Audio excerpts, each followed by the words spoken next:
পুটু ঠাকুমার পোশাকি নাম যে জ্যোতির্ময়ী, নির্বাচনের দিন ছাড়া কেউ জানত না। গ্রীষ্মের দুপুরের মতো শূন্য সিথি বৈধব্য নিয়ে কত মায়াবী সকাল মুছে যায়, কেটে যায় কত নিস্তরঙ্গ ভোর। সাদা থান, সাদা সিথি, নগ্ন হাতে শ্বেত অন্ধকার, আদিগন্ত সাদা কুয়াশা ভেজা জীবন। তবু পুটু ঠাকুমার রং ভালোবাসত। রঙের টানাভরণ দেখে নিশ্চিন্তে বলে দিত, বোধহয় বর্ষা এসে গেল। পলাশে প্রথম করে ফোটবার আগেই জানিয়ে দিত, আগুন আসছে, পিচকারিতে রং ছড়িয়ে। এমনই মনোরম একজোড়া চোখ ঠাকুমার। ও পাড়া থেকে নন্দু এসে বসতো ঠাকুমার দাওয়ায়।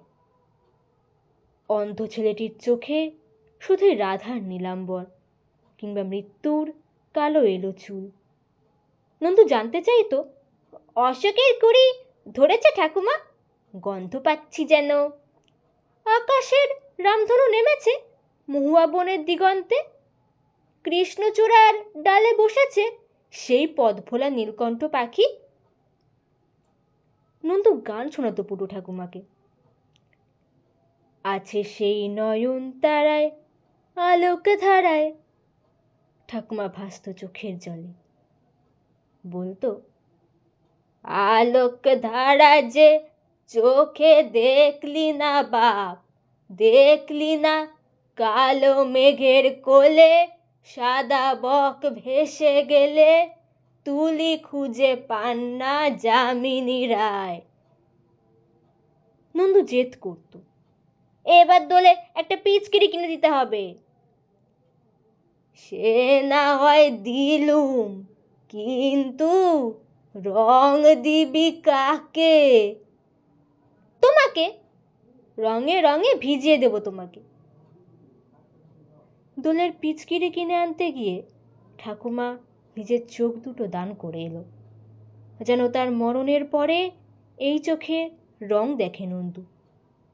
জায়রা বলে, করেছ কি? পরজন্মে যে কানা হয়ে জন্মাবে। পুটু ঠাকুমার হাসিতে ঝিলিক মারে রং বাক্সের পৃথিবী। তারপর অনেকগুলো দিনের পর নন্দু পুটু ঠাকুমার চোখে আকাশ জুড়ে রামধনুর খেলা দেখে, আর পরন্ত বিকেলে নিকেল করা মোমবাতির রং। ও বলতে ভুলে গেছি, এখন ওকে নন্দু বলে ডাকলে খুব রাগ করে। বলে, নন্দু কেন? জানো না আমার নাম কি? জ্যোতির্ময়।